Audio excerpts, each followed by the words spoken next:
ደግሞ ይሄ የደሃ ልጅ ይላል አርላንዳንዱ የደሃ ልጅ ይላል አጭ ማናንተ ግን በአላህ የደሃ ልጅ ሱብሃንአላህ إن الله غني ونحن فقراء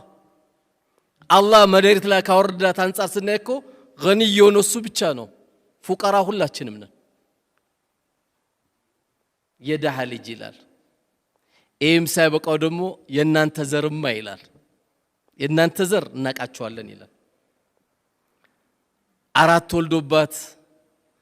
ህይወቱን ተደስቶባት ሳላውቅ ነው እኮ የናንተ ቤት ዘር ውስጥ የገባውት ይላታል አጂብ ማን አንተ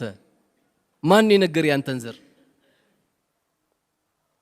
ማን ነው በዘር ካርድ ያዘ ሰው አለ እንዴ ያ ሁሉ ያሳለፈች እህትን ነው እንዴ አንቺ ተሳስቼ ነው በእናንተ ዘር ውስጥ የገባውት ምትላት በጣም ትልቅ ስተት